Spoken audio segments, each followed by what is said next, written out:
What is a groundling? If you've seen pictures or visited the Globe, you'll notice the setup is, well, a little different to your usual theatre. Apart from the obvious hole in the roof, one of the unique features is this wide flat space in the centre called the yard. Back in Shakespeare's time, if you couldn't afford the luxury of a hard bench, this is where you stood to watch the play, pressed in alongside the other groundlings. But what exactly does groundling mean? The original definition might surprise you. So what is a groundling? Literal meaning, a small fish that lives at the bottom of the water. So I'm seeing milling fishes bobbing to the surface with mouths open to feed, and now I'm imagining that I'm acting on the Globe stage, looking out at the crowded yard, at hundreds of heads staring up, maybe mouths open in astonishment at my performance, and I'm thinking, hey, they look like fish. Slightly awkward. Welcome to social snobbery 16th century style. Groundling was the nickname for people who stood to watch a play in the yard at the Globe and other big outdoor amphitheatres in Shakespeare's time.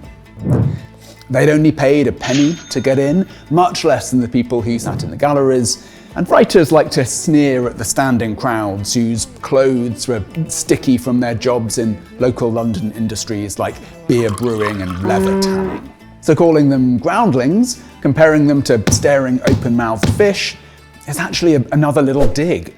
Shakespeare uses the word in Hamlet when he imagines a bad actor tearing the ears of the groundlings with his over-the-top performance.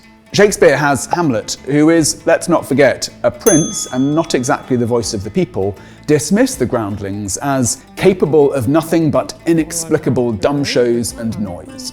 But that's not to say Shakespeare thought about his audience that way. Let's go back to Hamlet. Only a few minutes after the hero speaks that line, there's a dumb show actually in the play, right there on stage, which suggests Hamlet's view isn't the same as the playwright's. The groundlings made up about a third of the audience capacity at the Globe. Their response would help to determine whether a play was a success or not. Shakespeare knew they weren't just gormless consumers. And in fact, there was another word in use at the time which described people standing in the yard at the theatre: the understanders.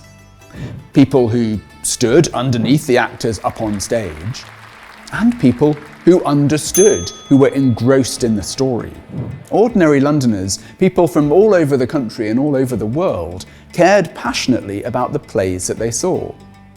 A penny wasn't that much to spend on an afternoon at the theatre, but it was still an outlay, and theatregoers chose the plays and playhouses they liked best.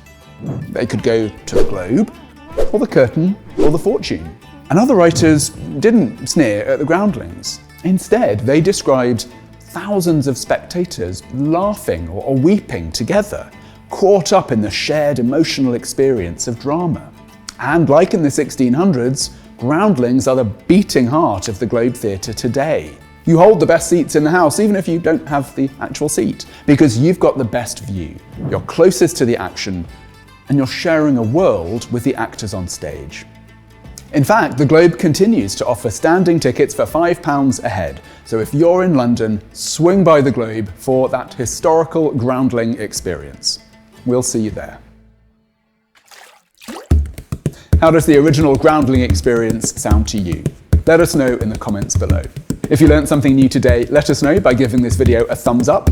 And finally, don't forget to subscribe to the Shakespeare's Globe YouTube channel for everything Shakespeare, and hit that notification bell to be the first to know when we post a new video. Thanks again, and see you next time.